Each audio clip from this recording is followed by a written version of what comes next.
بسم اللہ الرحمن الرحیم۔ باب فی المنی یصیب الثوب۔ یہ باب اس بیان میں ہے کہ منی کپڑے میں لگ جائے تو کیا کرے۔ منی کے تعلق سے امام ابو حنیفہ رحمۃ اللہ تعالی علیہ کا مذہب ہے کہ منی ناپاک ہے، نجس ہے، جبکہ امام شافعی رحمۃ اللہ تعالی علیہ کا مذہب ہے کہ منی پاک ہے۔ ان کے اس مذہب سے کوئی ہرگز یہ تصور نہ کرے کہ جب ان کے وہاں پاک ہے تو غسل واجب نہیں ہوتا، بلکہ غسل واجب ان کے وہاں بھی ہوتا ہے۔ منی کے نکلنے سے غسل ان کے وہاں بھی واجب ہوتا ہے، البتہ اس منی کو وہ پاک کہتے ہیں، جبکہ ہمارے وہاں منی ناپاک۔ شوافے اسی لیے یہ شعر بھی پڑھتے ہیں، سبحان من خلق الاحناف من نجس والشافعی من طین ومن ماء۔ یہ شعر پڑھتے ہیں شوافے، سبحان من خلق الاحناف من نجس والشافعی من طین ومن ماء۔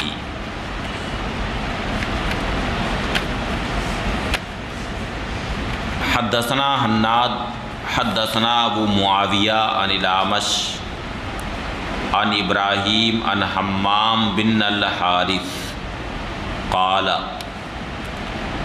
ضاف عائشۃ ضیف فامرت له بملحفۃ صفراء۔ ابراہیم نخعی حمام ابن الحارث رضی اللہ تعالی عنہ سے روایت کرتے ہیں، فرمایا کہ ام المؤمنین عائشہ صدیقہ رضی اللہ تعالی عنہا کے وہاں ایک مہمان آئے تو ام المؤمنین نے ان کے لیے ایک زرد چادر کا حکم دیا کہ مہمان کو ایک زرد چادر دے دی جائے، ایک چادر دے دی جائے، اور اتفاق ایسا کہ وہ زرد رنگ کی تھی۔ فَنَامَ فِيهَا فَحْتَلَمَ۔ مہمان وہ چادر اوڑھ کر سوئے اور اتفاق ایسا ہوا کہ انہیں احتلام ہو گیا، بدخوابی ہو گئی، اور اس چادر میں بدخوابی کے اثرات ظاہر ہونے لگے، یعنی منی لگ گئی۔ فاستحیٰ ان یرسل الیہا وبہا اثر الاحتلام۔ تو انہیں حیا آئی کہ ام المؤمنین کے پاس وہ چادر اس حال میں بھیجیں کہ اس میں بدخوابی کا اثر ہے، یعنی اس میں منی لگی ہوئی، شرم لگی، انہیں حیا آئی۔ اور ظاہر ہے کہ ایسا حادثہ اگر پیش آ جائے تو شرم تو لگ ہی جائے گی، خاص طور سے اگر کوئی تقدس مآب شخصیت ہو، کسی کے وہاں مہمان بن کر کے جائے، اور یہ حادثہ اگر کہیں پیش آ گیا تو تو حیا لگے گی کہ نہیں؟ یعنی حالانکہ اس میں اختیار کا کوئی دخل نہیں، غیر اختیاری طور سے ہوا ہے ایسا، لیکن پھر بھی انہیں حیا آئے گی کہ نہیں آئے گی؟ تو انہیں حیا آئی کہ وہ چادر ام المومنین کے پاس اس حال میں بھیجیں کہ اس میں بدخوابی کا اثر لگا ہوا ہے۔ فَغَمَسَهَا فِي الْمَاءِ، اب انہوں نے وہ چادر پانی میں ڈال دی کہ بدخوابی کا جو اثر ہے وہ ختم ہو جائے۔ ثُمَّ أَرْسَلَ بِهَا، پھر اسے ام المومنین کے پاس بھیجا۔ فقالت عائشہ، تو ام المومنین نے فرمایا لما افسد علینا ثوبنا، ہماری چادر کو کیوں خراب کر دیا؟ انما کان یکفیہ ان یفرکہ باصابعہ، اس کے لیے تو بس یہ کافی تھا کہ اپنی انگلیوں سے اسے مسل دیتا، کھرچ دیتا اپنی انگلیوں سے۔ وَرُبَّمَا فَرَقْتُهُ مِنْ ثَوْبِ رَسُولِ اللَّهِ صلی اللہ علیہ وسلم بِأَصَابِعِهِ، اور بسا اوقات میں نے نبی کریم صلی اللہ علیہ وسلم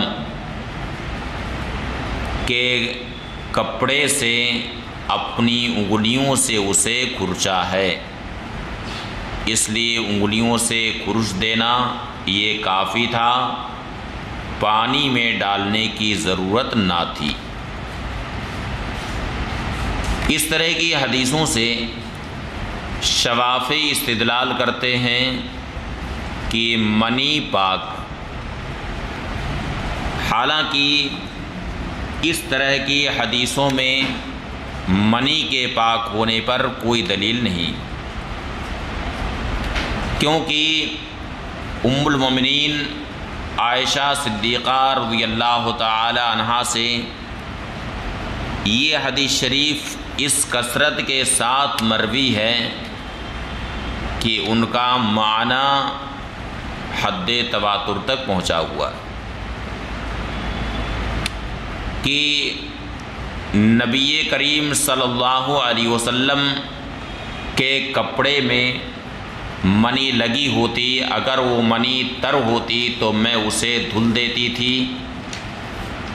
یہاں تک کہ حضور نماز کے لیے تشریف لے جاتے تو دھلنے کا اثر اس کپڑے میں باقی رہتا تھا، اور اگر منی خشک ہوتی تھی تو میں اسے کھرچ دیا کرتی تھی۔ تو ظاہر ہے کہ ام المومنین کا برابر کا یہ عمل کہ ام المومنین اسے برابر دھو رہی ہیں یا اسے برابر کھرچ رہی ہیں، یہ اس بات کی دلیل ہے کہ پہلے تو یہ سن لیجیے آپ حضرات اس تعلق سے کہ نبی کریم صلی اللہ علیہ وسلم کے جو فضلات شریفہ ہیں وہ پاک، اس بارے میں علامہ ابن حجر عسقلانی رحمۃ اللہ تعالی علیہ نے بڑی محدثانہ بحث کی فضلات شریفہ کے تعلق سے۔ امام اہل سنت اعلیٰ حضرت قدسہ سرہ نے فرمایا کہ اس مسئلے پر علامہ ابن حجر عسقلانی نے محدثانہ بحثیں کی ہیں، بلکہ یہ فرمایا کہ پہلے میرے دل میں علامہ ابن حجر عسقلانی کی عظمت علامہ عینی سے بہت زیادہ تھی، جبکہ علامہ عینی یہ حنفی ہیں اور علامہ ابن حجر عسقلانی یہ شافعی ہیں۔ اس کے باوجود علامہ ابن حجر عسقلانی کی جلالت علمی کو دیکھ کر کے اعلیٰ حضرت فرماتے ہیں کہ میرے دل میں علامہ ابن حجر عسقلانی کی عظمت زیادہ تھی، لیکن اس مسئلے پر جب میں نے دونوں کی تحریریں پڑھیں تو میں نے دیکھا کہ علامہ ابن حجر عسقلانی نے محدثانہ بحث شروع کر دی۔ پھر میں نے علامہ عینی کو دیکھا تو انہوں نے علامہ ابن حجر عسقلانی کی محدثانہ بحثوں کا جواب دیتے دیتے آخر میں یہ فرمایا کہ میرے کان ان دلائل کے سننے سے بہرے ہو جائیں جن دلائل سے یہ ثابت کیا جائے کہ فضلات شریفہ معاذ اللہ ناپاک، اور میری آنکھیں ان دلائل کو دیکھنے سے اندھی ہو جائیں جن دلائل سے یہ ثابت کیا جائے کہ فضلات شریفہ نجس۔ میں ایسے دلائل کو اپنے کانوں سے نہ سننا چاہتا ہوں، نہ ایسے دلائل کو اپنی آنکھوں سے دیکھنا چاہتا ہوں۔ ایسے دلائل کے سننے سے میرے کان بہرے ہو جائیں اور میری آنکھیں اندھی ہو جائیں۔ تو یہ عشق رسالت کا جذبہ تھا جو یہ بول رہا تھا۔ اس کے بعد اعلیٰ حضرت فرماتے ہیں کہ جب میں نے ان کا یہ عشق رسالت دیکھا اور ان کی یہ تحریر میں نے پڑھی، اس دن سے علامہ عینی کی عظمت میرے دل میں علامہ ابن حجر عسقلانی سے زیادہ ہو گئی، اسی عشق رسالت کی وجہ سے۔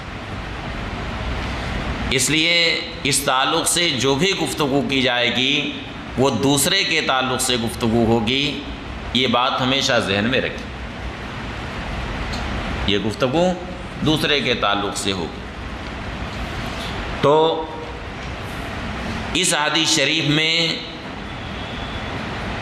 منی کی طہارت پر کوئی دلیل نہیں ہے،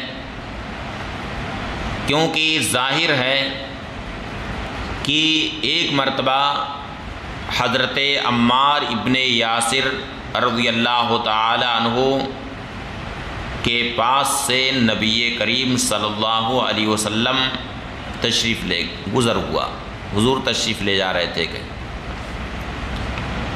دیکھا کہ حضرت عمار کنویں سے پانی نکال رہے ہیں، ڈول سے پانی نکال رہے ہیں۔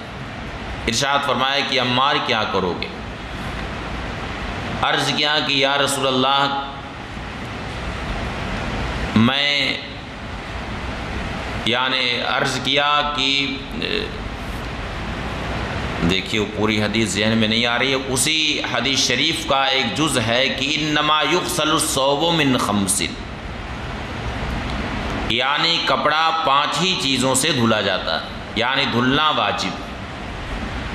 تو ان 5 چیزوں کا جو ذکر فرمایا ان میں سے ایک منی کا بھی ذکر فرمایا۔ اس لیے معلوم ہوا کہ منی اگر کپڑے میں لگ جائے تو اس وقت کپڑے کا دھونا واجب ہے۔ البتہ اتنی تخفیف منی کے تعلق سے ہے کہ اگر منی خشک ہے تو اگر اسے خرش دیا جائے اس طور سے کہ اس کا نشان کپڑے میں نہ رہے تو اس صورت میں کپڑا پاک ہو جائے گا، اسے دھونے کی ضرورت نہیں، اس قدر تخفیف آئی۔ قال ابو عیسیٰ، امام ترمذی فرماتے ہیں ھذا حدیث حسن صحیح، یہ حدیث حسن صحیح ہی ہے، اور یہی قول ہے کئی ایک فقہائے کرام کا، مثلا امام سفیان ثوری، امام احمد بن حنبل اور امام اسحاق ابن راہویہ کا۔ قال، منی کے تعلق سے فرمائے کہ کپڑے میں لگ جائے تو اسے کرش دینا کافی ہے اگرچہ اسے نہ دھوئے۔ اسی طرح سے منصور سے بھی روایت ہے، انہوں نے ابراہیم نخعی سے روایت کی، وہ حماد بن الحارث سے روایت کرتے ہیں، انہوں نے ام المؤمنین سے ایسی روایت کی جیسے کہ امام اعمش کی روایت۔ وَرَوَى ابو معشر ھذا الحدیث عن ابراہیم، اور ابو معشر نے اس حدیث کی روایت ابراہیم نخعی سے کی، تو اس طرح کہا عن الاسود عن عائشہ، وحدیث الاعمش اصح، اور اعمش کی حدیث یہ زیادہ صحیح۔ حدثنا احمد بن منی حدثنا ابو معاویہ عن عمرو بن میمون بن مہران عن سلیمان بن یسار عن عائشہ انہا غسلت منیا من ثوب رسول اللہ صلی اللہ علیہ وسلم۔ ام المؤمنین عائشہ صدیقہ رضی اللہ تعالی عنہ سے روایت ہے کہ انہوں نے نبی کریم صلی اللہ علیہ وسلم کے کپڑے سے منی کو دھویا۔ قال ابو عیسیٰ، امام ترمذی فرماتے ہیں کہ حدیث حسن صحیح ہے، اور ام المؤمنین کی حدیث انہا غسلت منیا من ثوب رسول اللہ صلی اللہ علیہ وسلم لیس بمخالف لحدیث الفرق، اور ام المؤمنین کی جو یہ حدیث ہے کہ انہوں نے نبی کریم صلی اللہ علیہ وسلم کے کپڑے سے منی کو دھویا، وہ حدیث الفرق یعنی کھرچنے والی حدیث کے مخالف نہیں ہے۔ وَإِنْ كَانَ الْفَرْقُ يُجْزِي، اگرچہ کھرچ دینا بھی کافی ہے۔ فقط يُسْتَحَبُّ لِلرَّجُلِ، تاہم مرد کے لیے مستحب ہے کہ اس کے کپڑے پر منی کا اثر دکھائی نہ دے۔ قال ابن عباس، حضرت عبداللہ ابن عباس فرماتے ہیں کہ المنی بمنزلۃ المخاط، منی ناک کی رطوبت کی منزل میں، فَأَمِتْهُ عَنْكَ، اس لیے اسے تم اپنے سے دور کرو، وَلَوْ بِإِذْخِرَةٍ، اگرچہ اذخر گھاس ہی کے ذریعہ اسے دور کرو۔ تو اس سے بھی امام شافعی رحمۃ اللہ تعالی علیہ نے استدلال کیا کہ منی پاک، کہ یہ فرمایا کہ المنی بمنزلۃ المخاط، منی کس منزل میں ہے؟ ناک کی رطوبت کی منزل میں، اور ناک کی رطوبت یہ پاک ہے جیسے، تو اسی طرح سے منی بھی پاک۔ اس تعلق سے صاحب فتح القدیر امام ابن الحمام رحمۃ اللہ تعالی علیہ نے فرمایا کہ اس حدیث شریف میں منی کی طہارت پر کوئی دلیل نہیں ہے، اس لیے کہ یہاں ناک کی رطوبت سے جو تشبیہ دی گئی ہے، یہ بھی ہو سکتا ہے کہ لزوجت یعنی چکنائی میں ناک کی رطوبت سے تشبیہ دی گئی، لہٰذا جب وجہ شبہ کا ذکر یہاں پر نہیں ہے، اور یہ احتمال ہے کہ ہو سکتا ہے کہ لزوجت یعنی چکنائی میں یہ تشبیہ دی گئی ہو، تو اس کی دلالت منی کی طہارت پر نہیں۔ باب فی الجنب ینام قبل ان یغتسل، یہ باب جنبی کے بیان میں ہے جو غسل کرنے سے پہلے سوئے، یعنی حالت جنابت میں سونا، یہ جائز ہے یا نہیں؟ ظاہر ہے کہ رات میں جنابت لاحق ہوئی اور ابھی نماز کا کوئی وقت نہیں ہے، یعنی کوئی عشاء کی نماز پڑھ کے سویا ہے اور جنابت اسے لاحق ہو گئی، تو اس وقت ابھی چونکہ کوئی نماز اس کے ذمے میں نہیں ہے، ابھی فجر کا وقت نہیں ہوا، اس لیے جنابت کی حالت میں وہ سو سکتا۔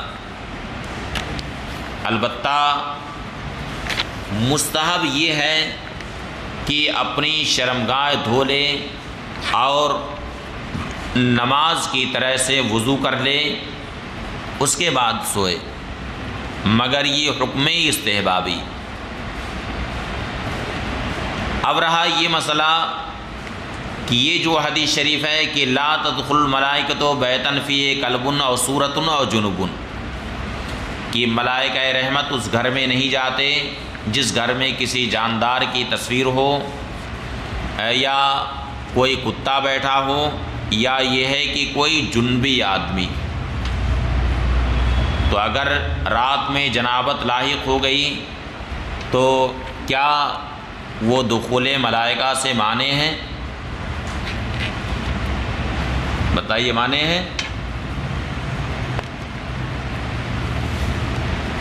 ابھی اس کے تحت حدیثیں آ رہی ہیں کہ ام المومنین فرماتی ہیں کہ نبی کریم صلی اللہ علیہ وسلم جنابت کی حالت میں کبھی کبھار سو جاتے، ولا یمس ماء، اور حضور پانی نہیں چھوتے تھے، یعنی غسل نہیں فرماتے تھے۔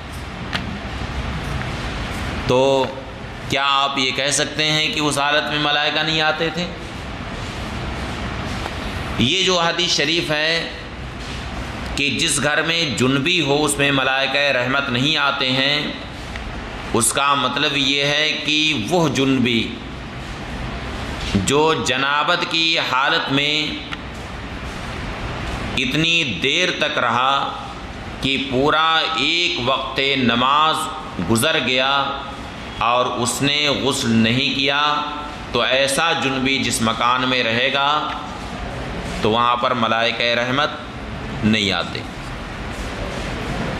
کہ ایک وقت نماز اس پر گزر گیا اور اسی حال میں پڑا رہا، غسل نہیں کیا۔ باقی وہ شخص جس کو رات میں جنابت لاحق ہوئی ہے، عشاء کی نماز پڑھ کے وہ سویا ہے، رات میں جنابت اس کو لاحق ہو گئی، تو اس وقت غسل کرنا فوراً ضروری نہیں ہے، اور ایسے جنبی کا مکان میں ہونا یہ دخول ملائکہ سے بھی مانے نہیں۔ اس کی صراحت محدث مکی حضرت علامہ علی قاری رحمۃ اللہ تعالی علیہ نے مرقات المفاتیح میں فرمائی کہ کون سا جنبی دخول ملائکہ سے مانے ہے اور کون سا جنبی دخول ملائکہ سے مانے نہیں۔ حدثنا حناد حدثنا ابو بکر بن عیاش عن الاعمش عن ابی اسحاق عن الاسود عن عائشہ قالت کان النبی صلی اللہ علیہ وسلم ینام وهو جنب ولا یمس ماء۔ اسود ابن یزید ام المؤمنین عائشہ صدیقہ رضی اللہ تعالی عنہا سے روایت کرتے ہیں، ام المؤمنین فرماتی ہیں کہ نبی کریم صلی اللہ علیہ وسلم جنابت کی حالت میں کبھی کبھار سو جاتے۔ ینامو کا مطلب ہے کہ قد ینامو، کبھی کبھار سو جاتے تھے۔ ولا یمس ماء، اور حضور غسل کے لیے پانی استعمال نہیں فرماتے تھے۔ یہ مطلب نہیں کہ پانی بالکل نہیں چھوتے تھے، مراد یہ ہے کہ لا یمس ماء للغسل، غسل کے لیے پانی استعمال نہیں فرماتے تھے۔ حدثنا حناد حدثنا وکی عن سفیان عن ابی اسحاق نحوہ، یعنی سفیان ثوری نے بھی ابو اسحاق سے اسی طرح سے روایت کی ہے جیسے امام اعمش نے ابو اسحاق سے روایت کی۔ امام ترمذی فرماتے ہیں وہذا قول سعید بن المسیب وغیرہ، یہ قول ہے حضرت سعید بن المسیب اور ان کے علاوہ دیگر لوگوں کا، اور متعدد لوگوں نے حضرت اسود ابن یزید سے روایت کی ہے اس طرح۔ وہ روایت کرتے ہیں ام المؤمنین عائشہ صدیقہ رضی اللہ تعالی عنہا سے کہ نبی کریم صلی اللہ علیہ وسلم کان یتوضأ قبل ان ینام، کہ سونے سے پہلے پہلے حضور وضو فرماتے تھے۔ وَهَذَا أَصَحُّ مِنْ حَدِيثِ أَبِي إِسْحَاقَ عَنِ الْأَسْوَدِ، اور یہ ہے ابو اسحاق عن الاسود کی حدیث سے اصح، یعنی امام ترمذی یہ کہنا چاہتے ہیں کہ ابو اسحاق سبیعی نے اسود ابن یزید سے اس حدیث شریف کی روایت کی کہ لا یمس ماء، کہ حضور پانی نہیں چھوتے تھے۔ لیکن ابو اسحاق سبیعی کے علاوہ دوسرے لوگوں نے اسود ابن یزید سے جب اس حدیث کی روایت کی تو انہوں نے ام المؤمنین سے یہ حدیث شریف روایت کی ہے کہ انہ کان یتوضأ قبل ان ینام، یہ حضور سونے سے پہلے پہلے وضو فرماتے تھے۔ اور یہ ابو اسحاق کی حدیث سے اصح، کیوں اصح ہے؟ کہ اسود ابن یزید سے اس حدیث کی روایت کثیر لوگوں نے کی، جبکہ لا یمسو مان والی حدیث کی روایت اسود ابن یزید سے صرف کس نے کی ہے؟ ابو اسحاق سبیعی نے کی۔ اور ابو اسحاق سبیعی اگرچہ ثقات میں سے، مگر اخیر عمر میں ان کی یادداشت بدل گئی تھی، حافظے میں تغیر آ گیا تھا، اختلاط ہو گیا تھا انہیں، اس لیے لوگ یہ کہتے ہیں کہ ابو اسحاق سے یہاں پر خطا ہوئی۔ فرماتے ہیں وَهَذَا أَصَحُّ مِنْ حَدِيثِ أَبِي إِسْحَاقَ عَنِ الْأَسْوَدِ، اور یہ ابو اسحاق عن الاسود کی حدیث سے زیادہ صحیح ہے۔ وقد روا عن ابی اسحاق هذا الحدیث، اور ابو اسحاق سبیعی سے اس حدیث کی روایت امام شعبہ، امام سفیان ثوری اور کئی ایک لوگوں نے کی ہے۔ وَيَرَوْنَ أَنَّ هَذَا غَلَطٌ مِّنْ أَبِي إِسْحَاقَ، اور لوگ یہ سمجھتے ہیں کہ یہ ابو اسحاق سے کیا ہوئی ہے؟ غلطی ہوئی۔ بابٌ فی الوضوء للجنب اذا اراد ان ینام، یہ باب جنبی کے لیے وضو کرنے کے بیان میں ہے جب جنبی سونا چاہے۔ حدثنا محمد بن المثنى حدثنا یحییٰ بن سعید عن عبید اللہ بن عمر عن نافع عن ابن عمر عن عمر رضی اللہ تعالی عنہ انہ سأل النبی صلی اللہ علیہ وسلم اینام احدنا وہو جنوب، حضرت عمر رضی اللہ تعالی عنہ سے روایت ہے کہ انہوں نے نبی کریم صلی اللہ علیہ وسلم سے پوچھا کہ کیا ہم میں کوئی جنابت کی حالت میں سو سکتا ہے؟ قال نعم، فرمایا ہاں، اذا توضا، جبکہ وہ وضو کر لے، وضو کر لے اور ساتھ ہی ساتھ اپنی شرمگاہ بھی دھو لے۔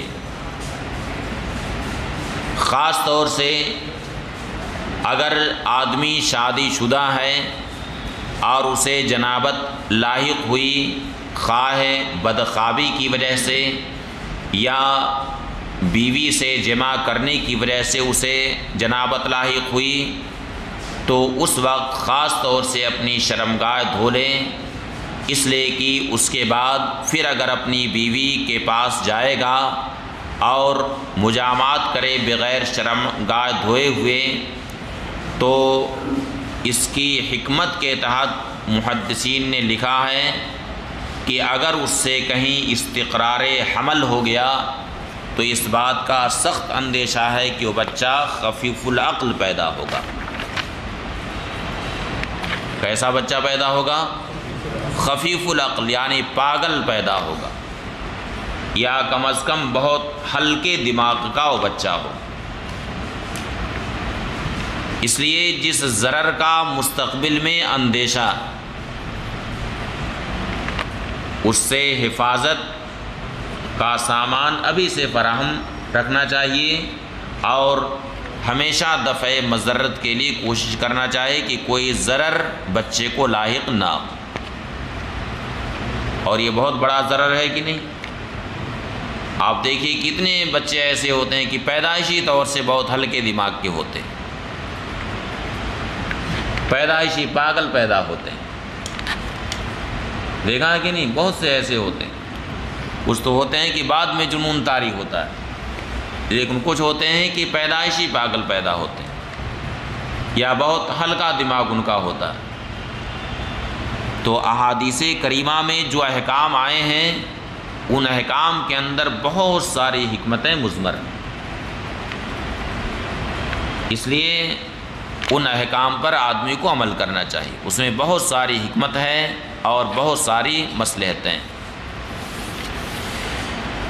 حدثنا محمد المثنى حدثنا یحییٰ بن سعید عن عبید اللہ بن عمر عن نافع عن ابن عمر عن عمر انہ سأل النبی صلی اللہ علیہ وسلم اینام احدنا وہو جنب قال نعم اذا توضأ۔